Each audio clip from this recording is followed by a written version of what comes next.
ভারতে ক্ষমতা পাকাপোক্ত করতে নতুন কৌশল বিজেপির। রাজ্যগুলোয় বিরোধী পক্ষের এমপিদের দলে টানছে ক্ষমতাসীনরা।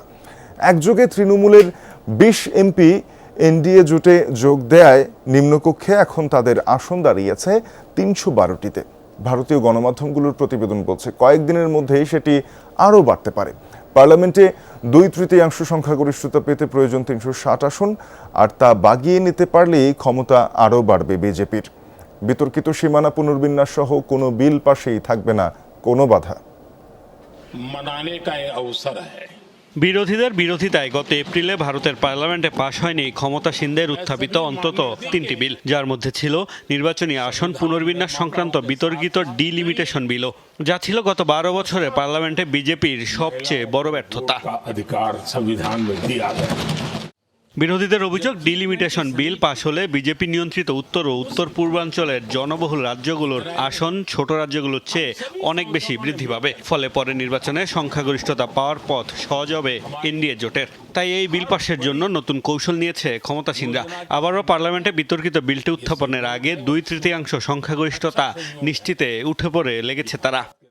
পরিসীমান বিজেপি সংখ্যাগরিষ্ঠতা কেনার চেষ্টা করছে, যাতে আসনের সীমানা পুনর্নির্ধারণ বিল পাশ করাতে পারে। তারা দেশের ভোটের মানচিত্র পরিবর্তন করতে চায়, যাতে এই উচ্ছৃঙ্খল সরকার ভারতের উন্নত অংশের নিয়ন্ত্রণ নিতে পারে। But they want to delimit. এরই মধ্যে পশ্চিমবঙ্গের লোকসভার ২০ সদস্য তৃণমূল কংগ্রেস থেকে যোগ দিয়েছেন বিজেপিতে। ফলে পার্লামেন্টের নিম্নকক্ষে তাদের আসন সংখ্যা ছাড়িয়েছে ৩০০ ঘর।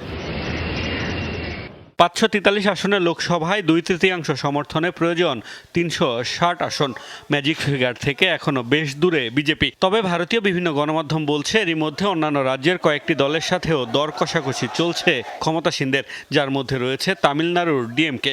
সম্প্রতি বিধানসভা নির্বাচনে পরাজয়ের পর তাদের সঙ্গ ত্যাগ করেছে কংগ্রেস। গুঞ্জন রয়েছে শর্ত সাপেক্ষে দলটির ২২ এমপির সমর্থন পেতে পারে বিজেপি। উদ্ধব ঠাকরের শিবসেনার দিকেও বিজেপির রয়েছে সজাগ দৃষ্টি। এনডিটিভির এক প্রতিবেদনে বলা হয়েছে সব মিলিয়ে শীঘ্রই তাদের সমর্থন পৌঁছাতে পারে ৩৪১-এ। এপ্রিলে আসন পুনর্বিন্যাস বিলের পক্ষে ভোট পড়েছিল ২৯৮, অর্থাৎ নিজেদের মোট আসন সংখ্যার চেয়েও ভোট বেশি পায় এনডিএ। স্বতন্ত্র এমপি ছোট দলগুলোকে ম্যানেজের মাধ্যমে এখন ২/৩ সমর্থন আদায় করে সংবিধান সংশোধনী সহ আটকে যাওয়া সব বিল পাশের লক্ষ্য মোদী সরকারের। মোস্তফা মাহমুদ, যমুনা নিউজ।